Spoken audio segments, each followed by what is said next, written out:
I'm Kristen Hall, and I'm reporting from Biscayne National Park in Miami. I have Gary Bremen here with us. So, Gary, when was this park established? Well, we were established as a national monument back in 1968, and in 1980 we became a national park. So some sort of protection for about 36 years now. How big is this park? We cover about 172,000 acres, and almost 95% of that is covered by water, so we are the largest marine park in the national park system. How big are the coral reefs around this area? Well, the reef begins here in Biscayne National Park, and it extends all the way down beyond Key West, and it is the northernmost section of the third largest coral reef in the world. Why are the coral reefs important? Coral reefs have lots of reasons that they're important. There are all kinds of fish, of course, that rely on the coral reefs, and anyone who enjoys seafood understands the importance of fish.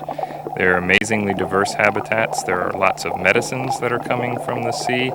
And of course, there's just the aesthetic beauty of them. They're really neat to look at. Is the coral reef in danger of dying these days?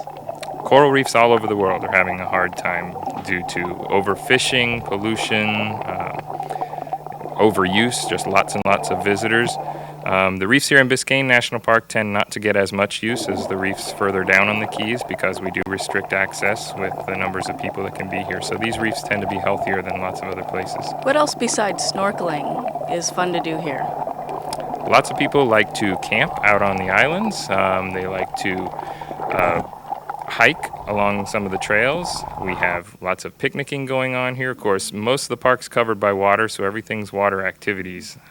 Boating, fishing, diving, snorkeling, all that kind of stuff, and lots of wildlife to see as well. How can you get out there to camp on the islands? Well, the only access to anything beyond our headquarters here is by boat. So you can go by your own boat, or we do have a concessionaire that offers services out there. What kind of animals can you find on the coral reef? Well, of course, that's going to change day to day. Lots of things that don't move, like corals and sponges and soft corals. We have about 512 different kinds of fish that have been documented in Biscayne National Park, and they range from little tiny things all the way up to sharks. Certainly possibility of seeing lots of other types of things like shrimp and crabs, sea turtles, dolphins, quite a bit. What kind of animals inhabit the land around here? Well, those are going to be a whole lot smaller. We have, of course, lots and lots of insects. There are snakes and lizards and crabs that live on the land. About the biggest thing you're going to find out there, though, besides people, would be raccoons. How can somebody like a tourist find some more information about this?